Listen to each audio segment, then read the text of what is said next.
اعوذ باللہ من الشیطان الرجیم بسم اللہ الرحمن الرحیم رب اشرح لی صدری ویسر لی امری واحلل عقدۃ من لسانی یفقہوا قولی۔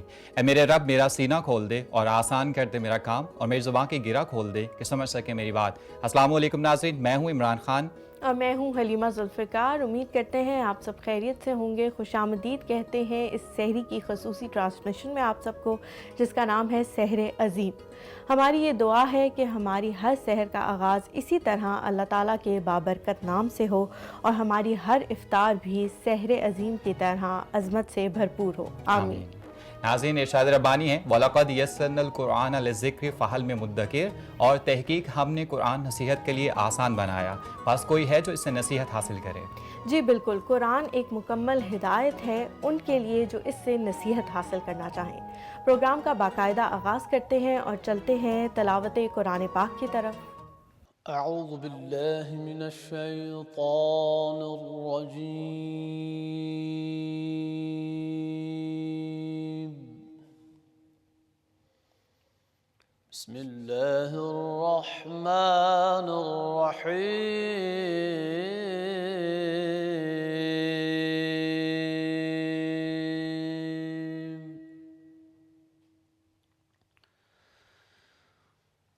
وقرن فی بیوتکن ولا تبرجن تبرج الجاہلیت الأولی،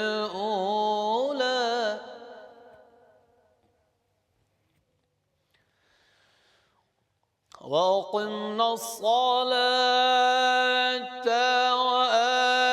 وآتينا الزكاة وأطعنا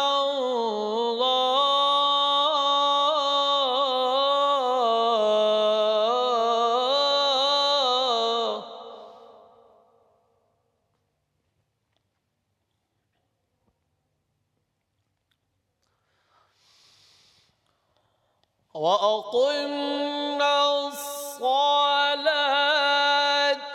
وآتينا الزكاة وأطعنا الله ورسوله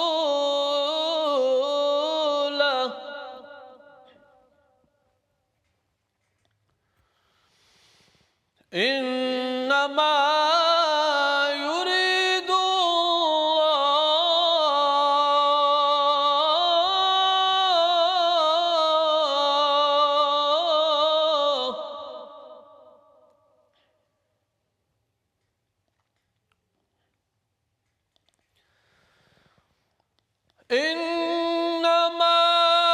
يريد الله ليذهب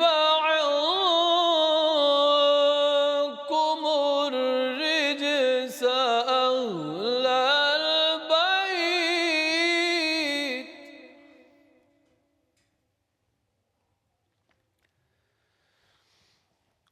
إنما يريد الله ليذهب عنكم الرجس أهل البيت ويطهركم تطهيرا، واذكرن ما يتلى في بيوتكن من آيات الله والحكمة، إن الله كان لطيفا خبيرا۔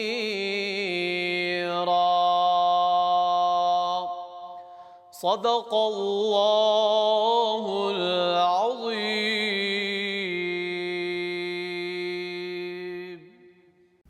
ماشاء اللہ، سبحان اللہ۔ ناظرین، ارشاد ربانی ہے وَلَسَوْفَ يُعْطِيكَ رَبُّكَ فَتَرْضَىٰ، اور البتہ ان قریب آپ کا رب آپ کو اتنا عطا کرے گا کہ آپ خوش ہو جائیں گے۔ سبحان ناظرین، ماہ رمضان وہ مہینہ ہے جس میں اللہ تعالیٰ اپنے بندوں کو صرف دیتا نہیں بلکہ بہت خوب دیتا ہے۔ ارشاد ربانی ہے، شہر رمضان الذی انزل فیہ القرآن ھدی للناس۔ رمضان وہ مہینہ ہے جس میں اللہ تعالیٰ نے قرآن کو نازل کیا اور یہ سراسر ہدایت ہے لوگوں کے لیے۔ بے شک رسول اکرم صلی اللہ علیہ وسلم کا ارشاد گرامی ہے کہ رمضان مومن کے دل کے لیے موسم بہار ہے، یعنی جیسے موسم بہار کے آنے سے پھول کھل اٹھتے ہیں، اسی طرح رمضان کے آنے سے مومن کا دل بھی کھل اٹھتا ہے۔ بالکل جی، آج کا جو موضوع ہے عمران، وہ ہم نے بہت سوچ سمجھ کے پہلی سحری کے حوالے سے رکھا ہے کہ رمضان جو ہے وہ ہمیں کیا سکھاتا ہے۔ رمضان ہمیں سکھاتا ہے کہ ہم نے باقی 11 مہینے کیسے رہنا ہے، کیا کرنا ہے، ہماری عادات کیا ہونی چاہیے، ہمارا لوگوں کے ساتھ ملنا جلنا، رہن سہن کیسا ہونا چاہیے۔ اسی کے حوالے سے آج کے اس پروگرام میں ہم بات کریں گے۔ ہمارے ساتھ اس موضوع پر بات کرنے کے لیے 2 بڑی اہم شخصیات موجود ہیں۔ پہلے جو ہمارے مہمان ہیں پروفیسر ڈاکٹر محمد عظیم فاروقی صاحب، تھینک یو سو مچ سر ہمارے شو میں آنے کے لیے۔ جزاک۔ اور جو ہمارے دوسرے مہمان ہیں وہ ہیں علامہ نور حسین صاحب، تھینک یو سو مچ آپ کا بھی ہمارے شو میں آنے کے لیے۔ شکریہ جی۔ باقاعدہ آغاز کرتے ہیں جی گفتگو کا۔ بالکل۔ ناظرین، پروگرام کے سلسلے کو آگے بڑھاتے ہیں۔ ڈاکٹر صاحب، آپ سے ہمارا آج کی پہلی گفتگو کا پہلا سوال یہ ہے کہ استقبال سے ہم کیا معنی لیتے ہیں، اس کے لغوی اور اصطلاحی معنی کیا ہیں، اور رمضان کا استقبال کیسے کرنا چاہیے؟ بسم اللہ الرحمن الرحیم۔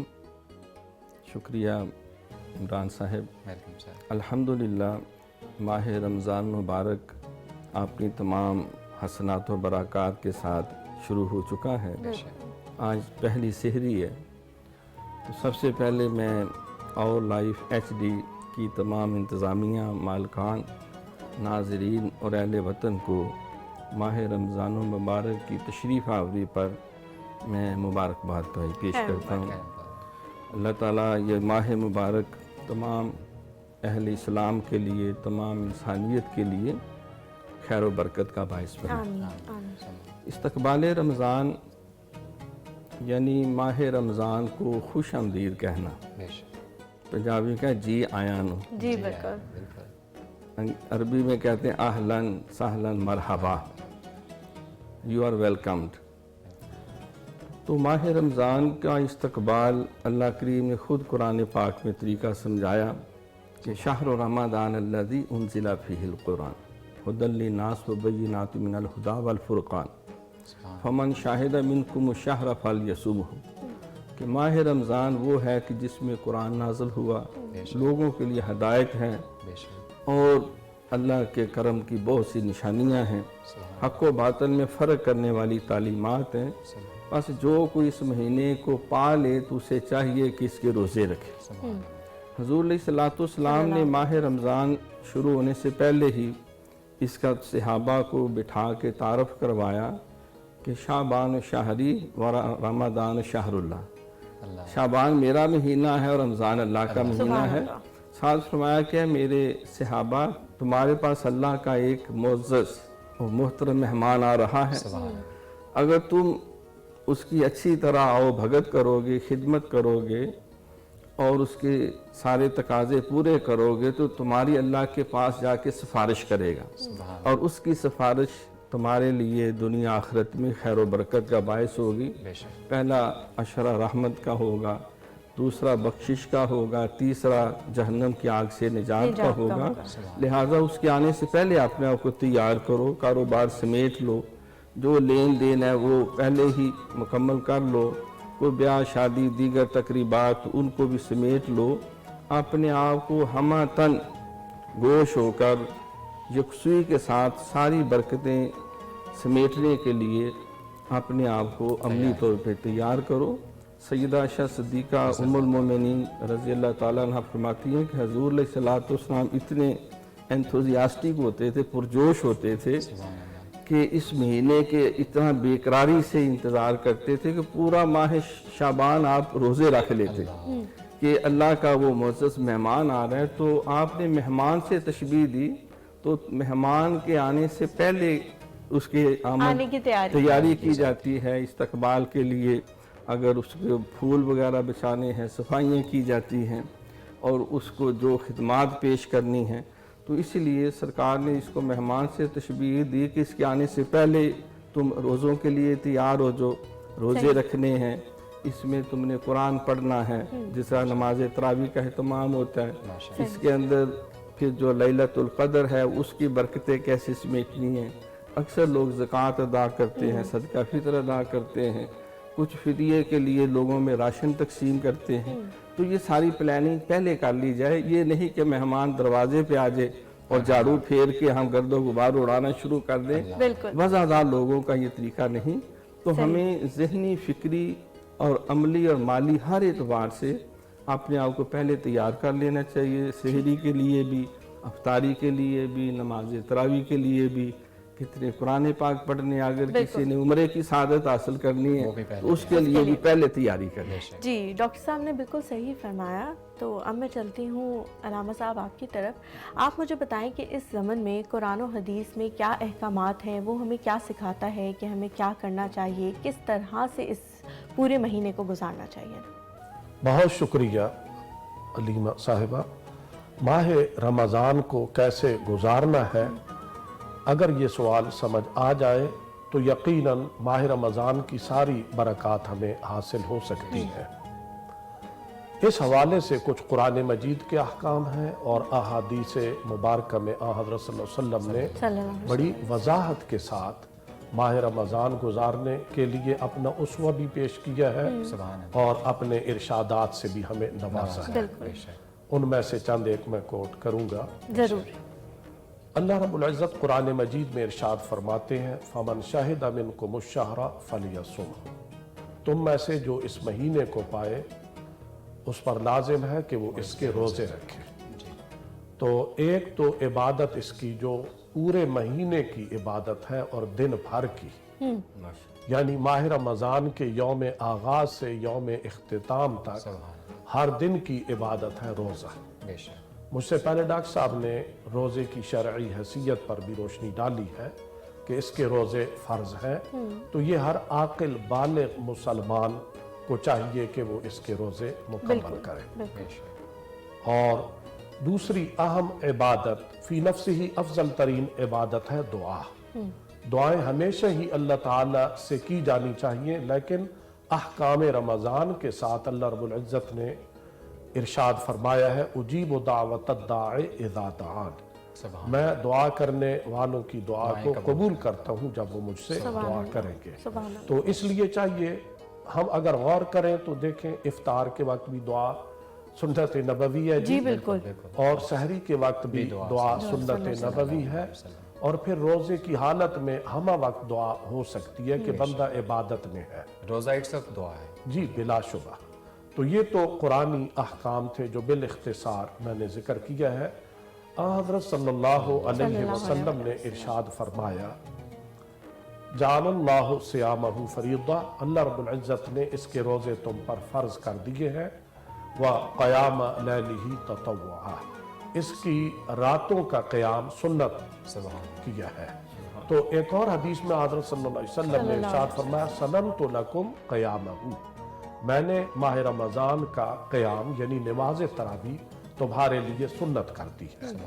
ڈاکٹر صاحب نے ذکر فرمایا کہ زکوٰۃ ادا کی جاتی ہے، تو ماہ رمضان میں اگر کریں گے تو ایک حدیث سے اس کی افادیت معلوم ہوتی ہے کہ ماہ رمضان میں جو نیکی کی جاتی ہے اس کی قدر و قیمت بڑھ جاتی ہے۔ بالکل، کہ حضرت صلی اللہ علیہ وسلم نے فرمایا من ادا فیہ فریدتن کان کمن ادا فی ما سواہ 70 فریدہ، جو اس مہینے میں ایک فرض ادا کرتا ہے وہ ایسے ہے گویا رمضان کے علاوہ اس نے 70 فرض ادا کیے۔ سبحان اللہ۔ تو یہ زکوٰۃ اگرچہ رمضان المبارک سے پہلے اور بعد بھی ہو سکتی ہے، لیکن ماہ رمضان کی نسبت سے اس کی افادیت اور برکات بڑھ جائے۔ بالکل۔ اس کے ساتھ ساتھ جو نفلی صدقات ہیں نا جی، مالی صدقات، حدیث پاک میں حضرت صلی اللہ علیہ وسلم اجود الناس، بہت بڑے، تمام لوگوں سے بڑھ کر سخی تھے، لیکن ماہ رمضان میں آپ کی سخاوت ہر روز ہوتی تھی کہ جبریل امین سے آپ کی ہر روز ملاقات ہوتی تھی، قرآن کا دور ہوتا تھا،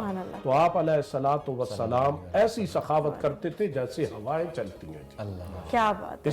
اس کے ساتھ ساتھ قرآن مجید کی تلاوت ڈیلی کرنی چاہیے کہ قرآن مجید فی نفسی ہی ایک دفعہ پڑھنا یہ سنت ہے، مسنون عمل ہے۔ ہر مسلمان کو چاہیے کہ وہ ایک شیڈول بنا لے دن اور رات کے مختلف اوقات میں، اور کم از کم ایک پارہ ڈیلی پڑھے تو ماہ رمضان میں ختم کر لے، اور نماز تراویح میں ایک قرآن مجید نمازی حضرات عام مسلمانوں کو سننا چاہیے اور قراء حضرات کو سنانا چاہیے۔ بہت شکریہ اتنے جامع جوابات کا، لیکن ہمارے فرسٹ سیگمنٹ کا بھی ٹائم ہوا جاتا ہے، اس کی طرف چلیں گے۔ امید میں آپ لوگوں سے یہ کرتی ہوں کہ جس طرح ڈاکٹر صاحب نے فرمایا کہ کاروبار کو سمیٹ لینے کا حکم ہے، تو آپ لوگوں نے بھی وہ سب چیزیں کر لی ہوں گی۔ اس رمضان کو مبارکباد دینے کے لیے اور اس کو ویلکم کرنے کے لیے آپ تیار ہوں گے بھرپور۔ تو چلتے ہیں بریک کی طرف، کہیں مت جائیے گا، جلدی سے واپس آئیں اور گفتگو کا سلسلہ یہیں سے شروع کریں گے۔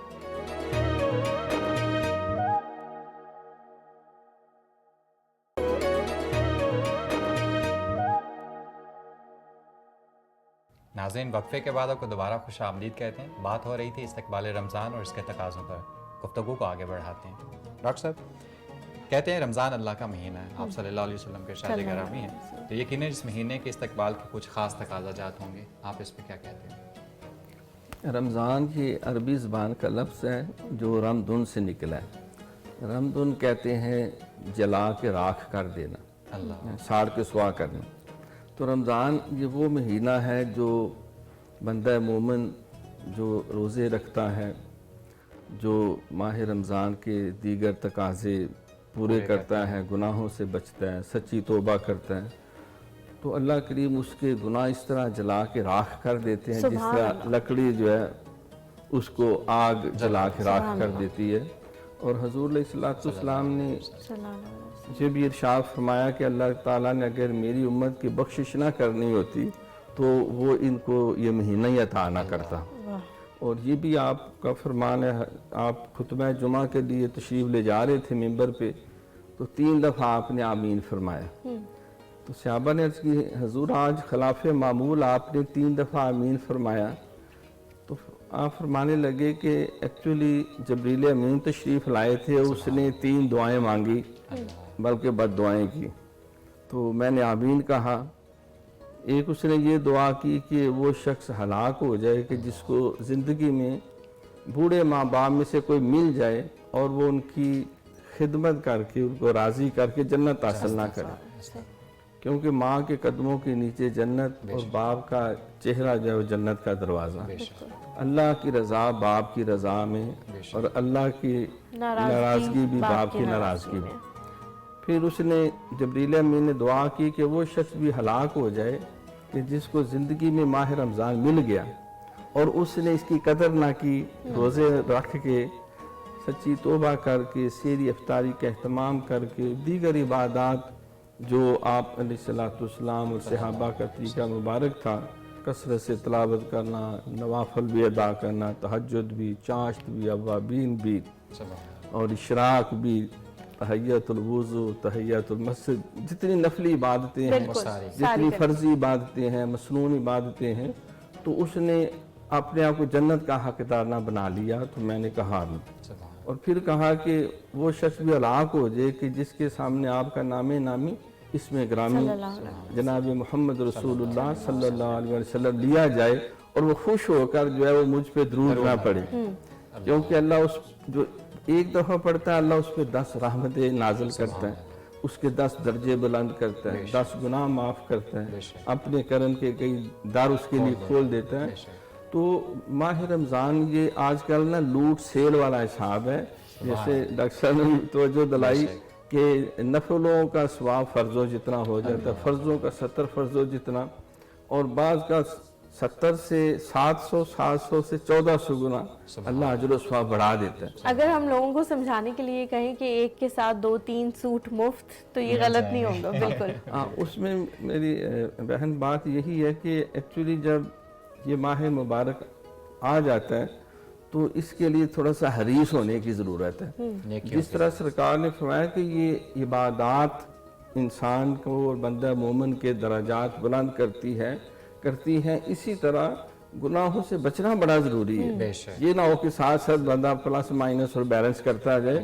سرکار نے فرمایا کہ جب روزہ رکھا ہے تو پھر اس کے تقاضے، آنکھ کا روزہ، کان کا، ناک کا، ہاتھوں کا، جسم کا، تو اس کے لیے بھی اپنے آپ کو تیار کرنا ہے، کوئی ایسی ایکٹیویٹیز جو اللہ کو ناپسندیدہ ہیں، کوئی غلط کاروبار ہے، جھوٹ کا ہے، کوئی بدکاریوں کا ہے، کوئی سود کا ہے، کوئی حرام خوری کا ہے، کوئی ملاوٹوں کا ہے، جی یا اسی طرح انسانوں کے حقوق اس میں غفلت ہے، اللہ تعالیٰ کے جو حقوق ہے نماز میں یا دیگر معاملات میں، جی تو ان سے اپنا دامن بچانا یہ بذات خود ماہ رمضان کا تقاضا ہے اور استقبال کی یہ ضرورت ہے۔ بالکل علام صاحب، ڈاکٹر صاحب نے تقاضوں کے بارے میں بات کی، تو تقاضے ایک عام انسان، ایک عام فرد کیسے پورے کر سکتا ہے اور ان تقاضوں کو پورا کر کے رمضان کی برکتوں کو کیسے سمیٹ سکتا ہے؟ حضرت صلی اللہ علیہ وسلم کی زندگی سے بھی اس سے رہنمائی ملتی ہے کہ وہ تقاضے ہم نے پورے کیسے کرنے ہیں جی، اور اس کے ساتھ ساتھ واضح ارشادات ہیں آپ علیہ الصلوۃ صلی اللہ والسلام علیہ کے۔ وسلم۔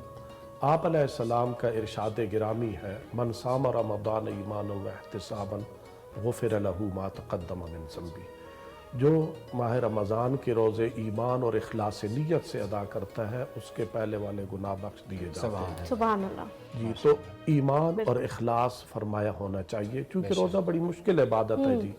جب ایمان یعنی اللہ کو خوش کرنے کے لیے اور اخلاص محض کہ اللہ کی رضا حاصل ہو جائے، جب اس نیت سے ادا کریں گے تو بہت آسان ہو جائے گا۔ ایک تو یہ تقاضا ہے۔ دوسرا فرمایا من قام رمضان ایمانا واحتسابا غفر لہ ما تقدم من ذنبہ، ماہ رمضان کا جو قیام کرتا ہے اس کے پہلے گناہ بخش دیے جاتے ہیں، سبحان اللہ۔ یعنی نماز تراویح۔ اور اس کے ساتھ ساتھ ماہ رمضان میں تہجد کا بھی بھرپور موقع ملتا ہے، رات کے آخری وقت میں افضل ہے تہجد ادا کرنا، تو سحری کے لیے اٹھا جاتا ہے، اس میں کوشش کرنی چاہیے کہ نماز تہجد بھی ادا کر دی جائے۔ اور اس کے ساتھ ساتھ ماہ رمضان میں ہی صدقۃ الفطر کی بھی کوشش کرنی چاہیے، اگرچہ عید الفطر کی صبح کو یہ واجب ہو جاتا ہے، لیکن حدیث پاک میں بخاری میں صحابہ کرام بیان کرتے ہیں کہ ہم ایک دو دن چند دن پہلے صدقۃ الفطر ہم ادا کرتے تھے۔ تو اس طرح یہ عبادات کر کے درود شریف کا بھی ایک معمول ہونا چاہیے کہ ہم باقاعدہ درود شریف اور استغفار بھی فی نفسہ ہی بڑی افضل عبادت ہے، کہ ارشاد ہوا کہ اوسطہ مغفرہ، اس کا دوسرا عشرہ مغفرت ہے، اولہ رحمہ اوسطہ مغفرہ آخرہ عتق من النار۔ اللہ سے رحمت مانگنی، حضور پاک خود ارشاد فرماتے ہیں کہ اللہ کا فضل مانگو، سل اللہ من فضلی، فضل رحمت کو کہتے ہیں۔ تو ہم محتاج ہیں اللہ کی رحمتوں کے، ہر نعمت ہی اللہ کی رحمت ہے، بالکل، چاہے وہ روحانی نعمتیں ہوں چاہے وہ دنیاوی نعمتیں ہوں۔ فی نفس ہی ماہ رمضان کی ہر عبادت ہمارے لیے نعمت عظمیٰ ہے، اس لیے ہمیں چاہیے کہ اس کی جملہ عبادات ہم صمیم قلب سے ادا کریں۔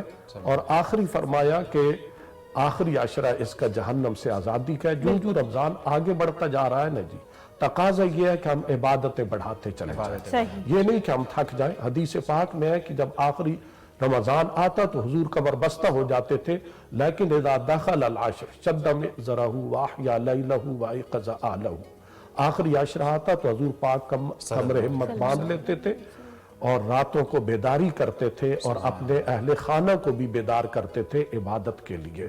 وہ عروج ہے رحمتوں کا، نعمتوں کا اور نتیجہ حاصل کرنے کا وہ وقت ہے۔ اس وقت معذرت کے ساتھ آپ کی بات کاٹ رہا ہوں ڈاکٹر صاحب، اگر ہم فرد سے معاشرے پہ آئیں تو معاشرہ ان سارے تقاضوں کو پورا کر کے کون سی برکات اپنے دامن میں سمیٹ سکتا ہے؟ دیکھیں سرکار نے اس کو مباحثات فرمایا کہ یہ محبتیں بانٹنے کا مہینہ ہے، بالکل، کیونکہ اس میں دیکھیں صدقہ فطر کا فلسفہ یہی ہے کہ اس میں جو غریب مسکین یا حاجت مند یا ضرورت مند لوگ ہیں ان کو بھی اس خوشیوں میں شامل کیا جائے۔ اگر گہرائی میں دیکھیں جو صدقہ جو فدیہ ہے کہ جو لوگ روزہ رکھنے سے قاصر ہیں، شیخ فانی ہیں یا کوئی مسافر ہے یا کوئی خواتین ہیں، کوئی ان کے طبی ایسا معاملہ ہے پریگننسی کا، یا جو اپنے بچوں کو دودھ پلانے والی مائیں ہیں، یا کوئی اور ایسا شرعی عذر جس کے لاحق ہے تو وہ فدیہ ادا کرے، یعنی کسی دوسرے مسلمان بھائی کو پھر فرمایا سرکار نے کہ جس طرح روزہ رکھنا بہت بڑی عبادت ہے، وہ بڑا اجر و ثواب ہے، تو افطار کروانے والے کے لیے بھی اتنے اجر و ثواب ہے۔ بالکل اور جو افطار کروا رہا ہے اس کے روزے ثواب میں بھی کمی نہیں آتی، کرنے والے کی بھی کمی نہیں آتی۔ پھر یہ وہ ماہ مبارک ہے جب انسان خود روزہ رکھتا ہے تو پھر احساس ہوتا ہے کہ یہ بھوک اور پیاس کی کیا کیفیات ہیں۔ تو یہ بھی سرکار نے فرمایا کہ سحروا فإن فی السحور برکہ، کہ تم سحری کیا کرو، سحری میں اللہ نے برکت رکھی ہے۔ تو سارے مسلمان جب اٹھتے ہیں تو وہ صبح کی جو سیر ہے، مارننگ واک کا تصور بعد کا پورا سال لوگ خواہش کرتے رہتے ہیں، وہ بھی اس کو موقع مل جاتا ہے، تہجد کا موقع مل جاتا ہے۔ پھر ایک اجتماعی جو افطاری ہوتی ہے، افطار پارٹی، اس میں محبتیں چاہتے بانٹنے کا موقع مل جاتا ہے۔ وہ بعض اس میں کچھ اپنے کاروباری اور سیاسی افطاریاں بھی کرا لیتے ہیں، لیکن کوئی حرج نہیں، کیونکہ مقصد افطاری کروانا ہے۔ مساجد میں ایک رونق ہو جاتی ہے تراویح کے لیے، نمازوں کے لیے، اور کعبہ شریف تو یوں لگتا ہے جیسے حج کا سیزن شروع ہو گیا۔ تو یہ ایک اجتماعی خیر کا مہینہ ہے، تو اس میں پیچھے رہ جانے والا جو ہے وہ بہت ہی میں سمجھتا ہوں کہ کم نصیبی والی بات ہے۔ اللہ نے فرمایا کہ فاستبقوا الخیرات، تم نیکیوں میں آگے بڑھ جا، سبقت لے جانے کی کوشش کرو۔ تو یہ ماہ مبارک معاشرتی طور پہ تہذیب حجازی کا اتنا بڑا عظیم الشان شعار ہے۔ اس میں روزے آگے، اس میں قرآن کی تلاوتیں آگے، پھر آخری عشرہ جو اس میں اعتکاف، وہ بھی جب مل کے سارے مسجدوں میں بیٹھتے ہیں، تو حرم کعبہ میں بیٹھتے ہیں، سرکار کے مسجد نبوی میں بیٹھتے ہیں، جامعہ وہ ایک تعلیم و تربیت کے لیے ایک ٹیوننگ ہو جاتی ہے، قلب اور روح وہ بھی پاک ہوتا ہے، عادات و خصائل کی اصلاح ہوتی ہے۔ نیک لوگوں کے مجلس میں بیٹھ کے قرآن جب انسان سنتا ہے تو دل کی کیفیت ایسی ہوتی ہے کہ سرکار نے فرمایا کہ روزوں کا مہینہ شروع ہوتا ہے تو اللہ تعالیٰ سارے جہنم کے دروازے بند کر دیتے ہیں، غلقت ابواب الجہنم، اور فتح ابواب الجنہ وغلقت سلسلۃ الشیاطین، جہنم کے دروازے بند، جنت کے کھل کے، اور سرکش شیاطین پایا زنجیر۔ تو گویا کہ یہ ایک معاشرتی خوبصورت مثبت تبدیلی اور ہر طرف خیر بانٹنے کا مہینہ ہے، اور اس سے بھرپور استفادہ کرنا چاہیے۔ صرف یہ نہیں کہ گیمیں کھیل کے اور ساری رات بعد بچے گول گباڑا مچاتے رہتے ہیں اور نہ تراویحیں پڑھتے ہیں، نہ سحری افطاری کا دلچسپی سے، تو ان چیزوں سے تھوڑا سا دامن بچایا جائے۔ جو ایسا کرے ان کو محبت سے سمجھایا جائے، تاکہ یہ اجتماعی طور پہ مسلمانوں کے لیے، انسانیت کے لیے خیر و برکت کا ایک اعلیٰ سما بھی ہو اور ایک اعلیٰ جو ہے وہ ماحول پیدا ہو۔ بے شک ناظرین، رمضان خیر کا مہینہ ہے۔ اللہ تعالیٰ فرماتا ہے کہ روزہ میرے لیے ہے اور میں اس کی جزا ہوں۔ وقفہ ایک چھوٹے سے وقفے کا، ملتے ہیں وقفے کے بعد۔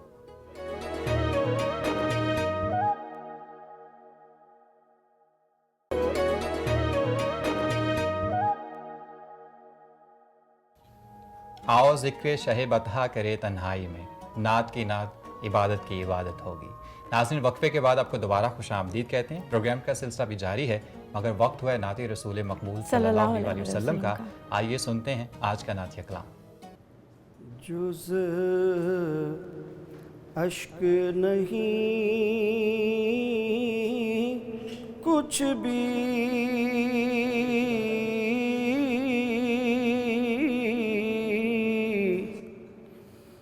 اب قابل نظرانہ، جز اشک نہیں کچھ بھی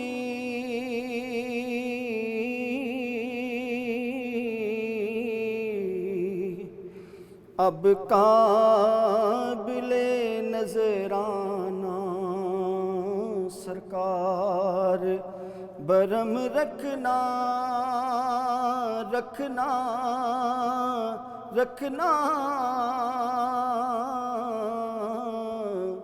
رسوا نہ ہو دیوانہ، سرکار برم رکھنا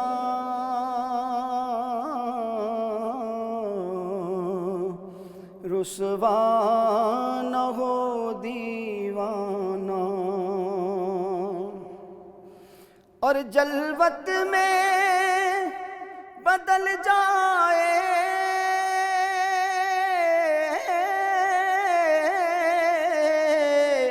میری شب تنہائی،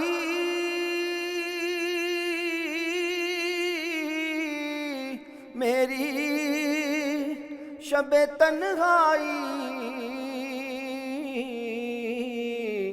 تم چاہو تو بن جائے جائے جائے جنت میرا ویرانہ، سرکار برم رکھنا،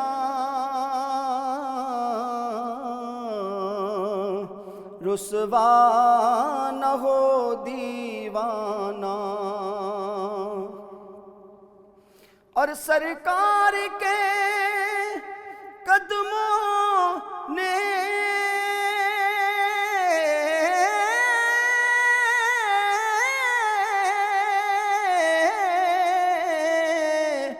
کعبے کو شرف بخشا، کعبے کو شرف بخشا، وہ آئے نہ تھے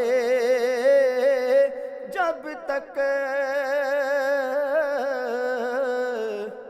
تو کعبہ تھا صنم خانہ، وہ آئے نہ تھے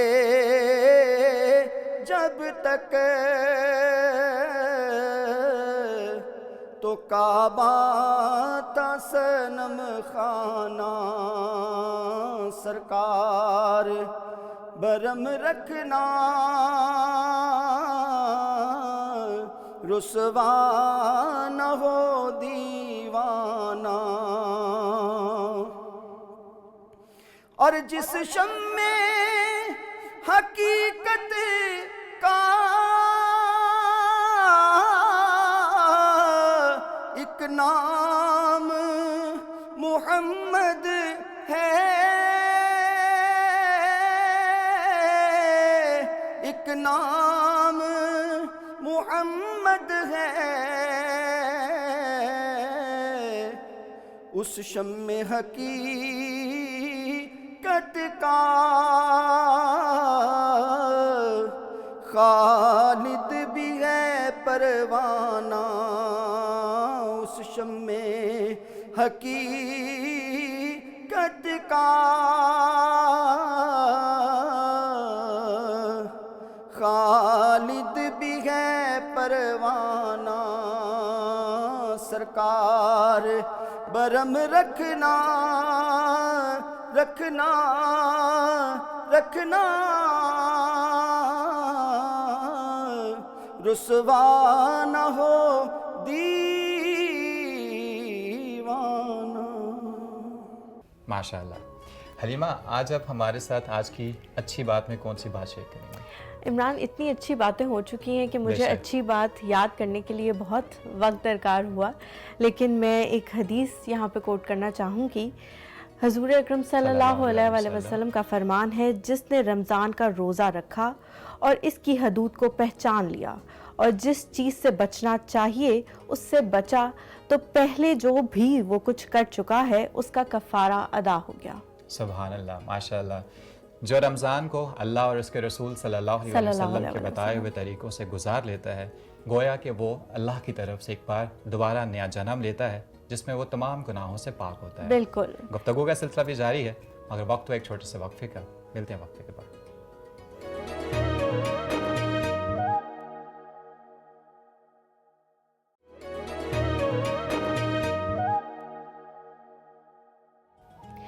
جی، وقفے سے واپس آ کے آپ کو دوبارہ شو میں خوش آمدید کہتے ہیں۔ گفتگو کے سلسلے کو عمران آگے بڑھاتے ہیں۔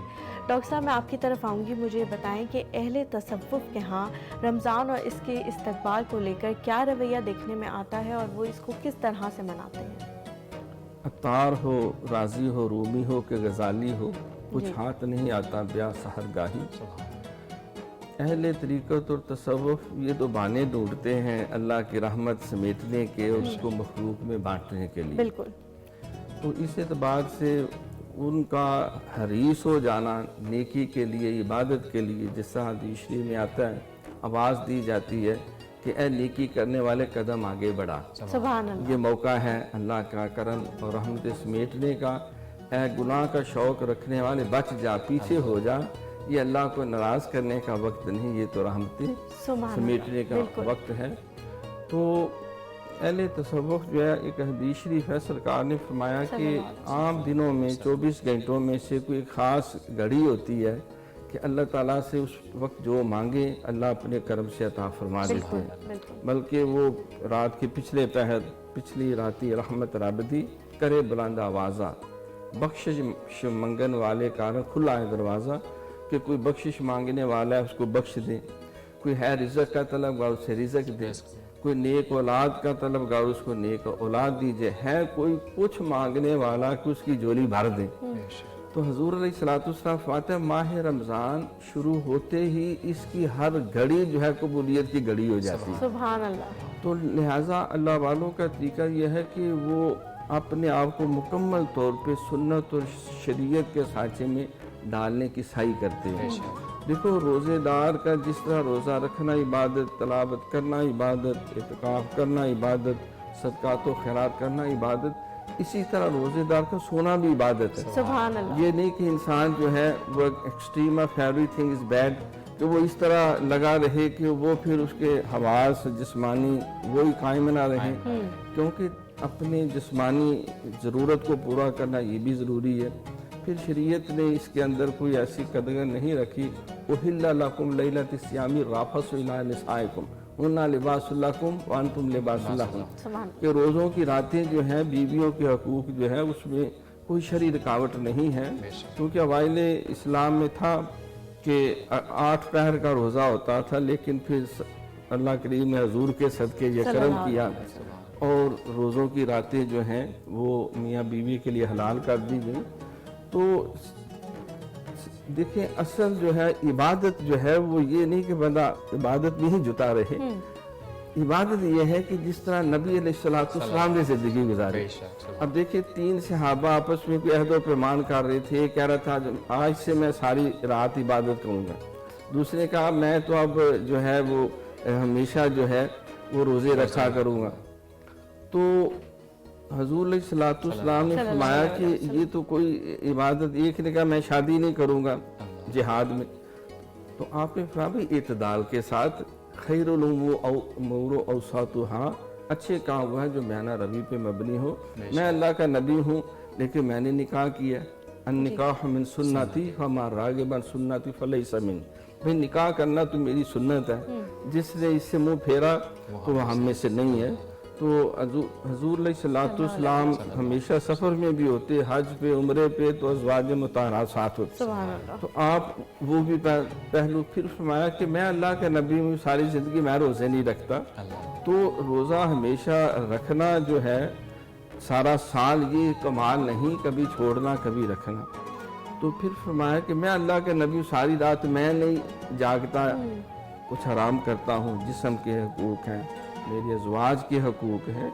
تو طریقت اور تصوف جو ہے اس حوالے سے یہ تھوڑا سا قدم ایک آگے رکھتے ہیں کہ اپنے ظاہر کو سرکار کی سیرت کے ظاہر کے سانچے میں ڈال لیتے ہیں اور اپنے باطن کو شریعت کے جو باطن ہے اس قلب کو حسد سے، کینے سے، لالچ سے، تکبر سے، گندی خواہشات سے، منافقت سے، کفر اور شرک سے وہ اس سے پاک کرتے ہیں اور اللہ کا ذکر اتنا کرتے ہیں کہ دل کی ہر گندگی دور ہو جاتی ہے. سبحان اللہ. علامہ صاحب پروگرام کا اپنے اختتامی مراحل کی طرف لے کے جاتے ہیں. خوش قسمتی سے ہمارا ملک وہ ملک ہے جہاں اس کی آبادی، زیادہ تر آبادی جو ہے وہ نوجوانوں پر مشتمل ہے. آپ سے سوال یہ ہے کہ ہمارے ہاں نوجوانوں میں استقبال رمضان کو لے کے کیسا رویہ دیکھنے میں ملتا ہے اور اسے کیسے بہتری کی طرف لایا جا سکتا ہے؟ بڑا اہم سوال ہے جناب، شکریہ. کیونکہ نوجوانوں کی عبادت عند اللہ بھی بڑی اہمیت کی حامل ہے. کیا حضرت صلی اللہ علیہ وسلم کے ارشاد گرامی ہے کہ جو نوجوان اپنی جوانی میں اللہ کے حکموں کی تعمیل کرتے ہیں، عبادت کرتے ہیں، تو قیامت کے دن انہیں عرش الہی کا سایہ ملے گا۔ سبحان اور اللہ۔ پھر آن صلی اللہ علیہ وسلم کا یہ بھی ارشاد گرامی ہے کہ بندے سے یہ بھی پوچھا جائے گا کہ اس نے اپنا شباب کیسے بسر کیا ہے۔ یہ جو جوانی کا دور ہے اس میں انسان کی تمام صلاحیتیں مکمل ہوتی ہیں اور عروج پر ہوتی ہیں، بیدار ہو چکی ہوتی ہیں۔ اس لیے انہیں چونکہ ان کا جو پہلا دور ہے وہ بچپن کا ہوتا ہے جی، اس لیے انہیں ایک تو باقاعدہ طور پر والدین کو چاہیے کہ وعظ و نصیحت وہ خود بھی کیا کریں۔ والدہ بہت زیادہ بچوں کے ساتھ رہتی ہے، انہیں چاہیے کہ وہ اپنے بچوں کی اخلاقی تربیت کریں اور عبادات کے معاملے میں بچوں کو تربیت اور تعلیم دیں، اور والد صاحب سرپرستی کریں، اور جہاں سستی ہوتی ہے وہاں والد صاحب جو ہے وہ تنبیہ سے انہیں درست کریں۔ ساتھ ساتھ والدین کو چاہیے کہ وہ نمونہ بنیں، وہ خود عبادتیں، والدہ ان عبادتوں کو اپنے بچوں کے سامنے بجا لایا کرے، چونکہ عمل سے بڑی تربیت ملتی ہے۔ یہ جو نمونہ ہوتا ہے نا جی، عمل، والد صاحب بھی حضور اکرم فرماتے ہیں کہ تم نفلی عبادتیں، یہ نوافل سنتیں یہ گھر میں بھی ادا کیا کرو، بالکل، اس کی بچے دیکھیں۔ جی بالکل، اس کی برکات ہوتی ہیں جی۔ تو اس طرح سحری انہیں، اس کی ایک صورت یہ بھی ہے جناب کہ جو روزے فرض ہوتے ہیں نا، اس سے پہلے کچھ نوافل روزے، بچے ابھی بالغ نہیں ہوتے تو اس وقت کچھ نوافل روزے بھی، جو نفلی روزے ہیں وہ بھی، اور جو فرض روزے ہیں وہ ان کی بلوغت سے پہلے بھی چاہے وقفوں سے رکھوائے جائیں۔ بالکل۔ اور اس کے ساتھ ساتھ نماز تراویح میں والد صاحب بچوں کو پہلے تو تربیت دیں، مسجد کے آداب سکھائیں، اور ساتھ پھر لے کے جایا کریں تاکہ انہیں فرض نمازوں کو باجماعت ادائیگی کی بھی تربیت ملے، اور اس کے ساتھ ساتھ انہیں نماز تراویح کی بھی پابندی ملے، یعنی کہ ماں باپ کو ایک مثالی کردار پیش کرنا چاہیے، مثالی کردار، اور اس کے ساتھ ساتھ ان سے نیکیاں، مثلا صدقہ ہے نا جی، تو ایک تو ہوتا ہے والدین بچوں کی طرف دیں، بچوں کو دیں کہ یہ آپ اپنے ہاتھ سے ادا جی ڈاکٹر صاحب آپ اس ضمن میں کچھ کہنا چاہیں گے؟ دیکھیں وہ فارسی کا ایک شعر مشہور ہے کہ در جوانی توبہ کردن شیوہ پیغمبری است، وقت پیری گرگ ظالم می شہد پرہیزگار۔ جوانی میں توبہ کرنا، نیکی ہدایت کی راہ پہ چلنا، یہ پیغمبروں کا شیوہ ہے۔ بالکل۔ بوڑھا ہو کے تو بھیڑیا بھی جب دانت نکل جاتے ہیں تو وہ بھی تسبیح لے کے بیٹھ جاتا ہے۔ تو جوانوں کو میری آہ سحر دے، پھر ان شاہی بچوں کو بالوں پر دے، خدایا آرزو میری یہی ہے، میرا نور بصیرت عام کر دے۔ تو جوانوں کو میری آہ سحر دے، یعنی سحری کے وقت کی جو دعا ہے، تو نوجوان تو سرمایہ ہے کسی بھی قوم کا بلکہ ساری انسانیت کا، تو اس اعتبار سے ان کی تعلیم و تربیت کے لیے بہت ضرورت ہے۔ انگریزی کا ایک محاورہ ہے، strike while the iron is hot, جب لوہا گرم ہے تو اس کو مولڈ کرنا آسان ہے، کیونکہ ایک پورا ماحول بنا ہوتا ہے۔ مجھے یاد ہے ہم بھی جس طرح بچے نوجوان ہوتے ہیں، میں غالباً فرسٹ ایئر میں پڑھتا تھا، تو رمضان کا مہینہ آیا، بچوں نے کہا کہ ہم نے بھی اعتکاف بیٹھ رہے ہیں، تو دیکھی میں بھی ان کے ساتھ اعتکاف بیٹھ گیا۔ بس اعتکاف کیا بیٹھنا ہے، تو وہاں ایک ایسا پاکیزہ ماحول دیکھا، علماء کو دیکھا، اپنے شیخ محترم کی سیرت کردار کو قریب سے دیکھنے کا موقع ملا۔ پھر وہ جو ایک نورانی کیف ہوتا ہے جو ماہ رمضان کے ساتھ مخصوص ہے، اور وہ جو بالخصوص جو لیلۃ القدر تھی، فرسٹ ٹائم ایسا احساس ہوا، اس نے دل میں ایک انقلاب پیدا کر دیا کہ اصل زندگی تو عبادت کی ہے، اصل زندگی تو پاکیزگی کی ہے۔ تو اپنے ہم نوجوانوں کو اس طرف مائل کریں۔ علماء کا میں سمجھتا ہوں بہت اہم کردار ہے، ماں باپ تو یقیناً ماں کی گود بچے کی پہلی جو ہے وہ درسگاہ ہے، اور باپ کا سایہ جو ہے وہ سایہ رحمت ہے، تو علماء، مشائخ، تھوڑا سا میڈیا بھی اپنا اس میں رول ادا کرے، حکمران طبقہ بھی فیسیلیٹیٹ کرے۔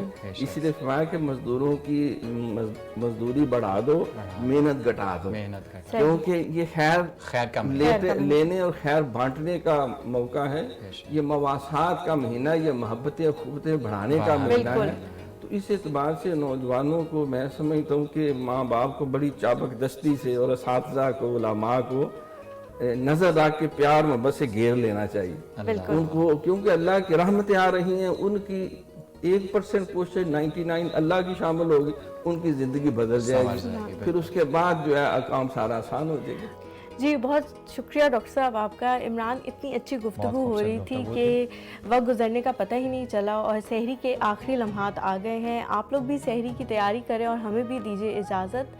جو چھوٹی چھوٹی باتیں ہم نے آپ لوگوں کو سکھانے کی کوشش کی ہیں ان پر اگر ہم سب مل کے عمل کرنا شروع کر دیں تو نہ صرف رمضان کا مہینہ بلکہ باقی کے 11 مہینے بھی ہمارے بہت اچھے گزریں گے. تو ہمیں دیجیے اجازت. اپنا اپنے والدین کا بہت خیال رکھیں. ناظرین پروگرام کے آخر میں آپ محظوظ ہوں آج کے منتخب شدہ کلام سے. مجھے اور حلیمہ کو دیجیے اجازت. انشاءاللہ اگلی سحری میں پھر آپ سے ملاقات ہوگی. اللہ حافظ.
مالک الملک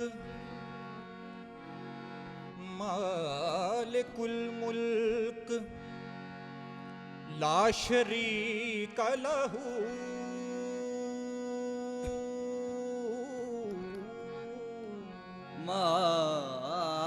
مالک الملک لا شریک لہ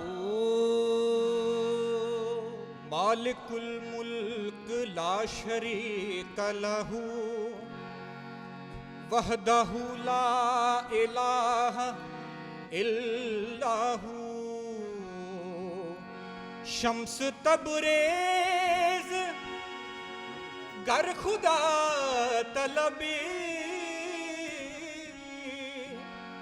خوشبو خاں لا الہ الا ہو خوشبو لا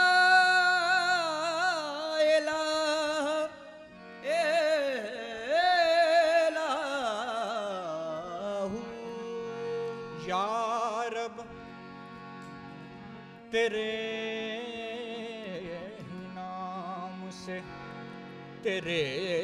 ہی نام سے ہر ابتدا ہے تیرے ہی نام تک ہر انتہا ہے تیری حمد و ثنا الحمدللہ کہ تو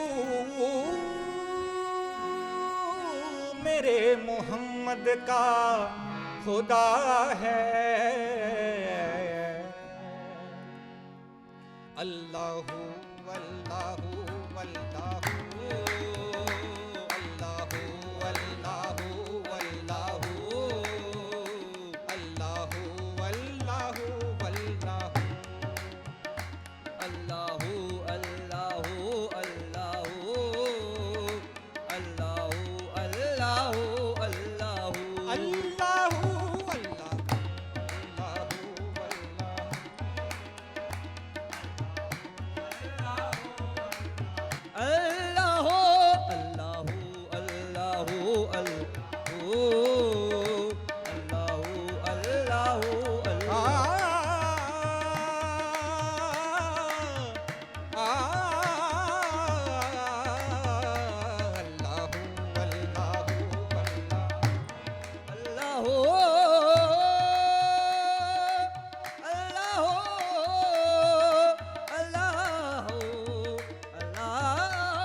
زمیں جب نہ تھے یہ جہاں جب نہ تھا یہ زمین جب نہ تھی یہ جہاں جب تھا چاند سورج نہ تھے آسماں جب نہ تھا چاند سورج نہ تھے آسماں جب تھا راز حق بھی کسی پر آیا جب نہ تھا راز حق بھی کسی پر یا جب نہ تھا تب نہ تھا کچھ یہاں تب نہ تھا کچھ یہاں تب نہ تھا کچھ یہاں تھا مگر مگر تو ہے تو اللہ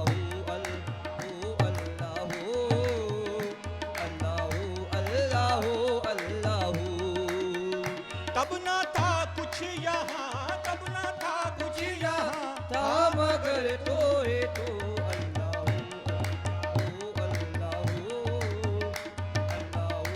اللہ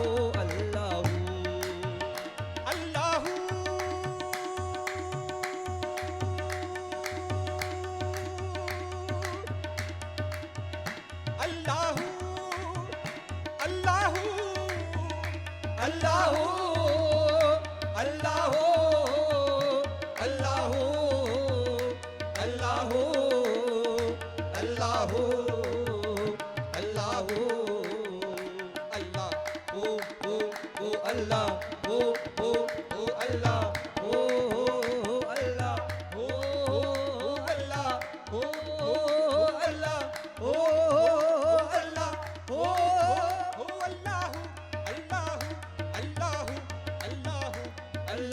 اللہ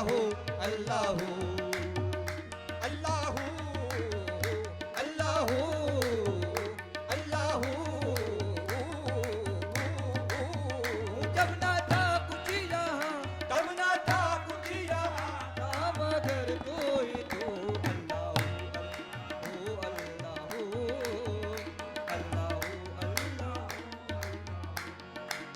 ہاں مالک کل ہے تو اس میں کیا گفتگو مالک کل ہے تو اس میں کیا گفتگو سارے عالم کو ہے تیری ہی جستجو سارے عالم کو ہے تیری جو تیری جلوہ گری ہے آیا 400 تیری جلوہ گری آیا 400 ابھی تو ہے بھی تو تبھی تو ہے بھی تو ابھی تو ہے بھی تو او تبھی تو ہے بھی تو ہوگا بھی تو ہی تو اللہ اللہ اللہ اللہ اللہ او تبھی تو ہے بھی تو تبھی تو ہے بھی ہوگا بھی تو ہی تو اللہ اللہ ہاں پہنچے معراج میں عرش پر مصطفیٰ پہنچے مہراج میں عرش تک جب مصطفیٰ نہ معبود و بندے میں پردہ رہا جب نہ معبود بندے میں پردہ تب ملائک نے حضرت سے جھک کر کہا تب ملائک نے حضرت سے جھک کر کہا سپنا کے کھلونے سپنا کے کھلونے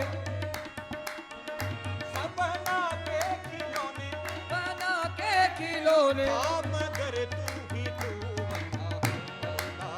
اللہ اللہ اللہ اللہ اللہ اللہ اللہ اللہ اللہ اللہ اللہ اللہ اللہ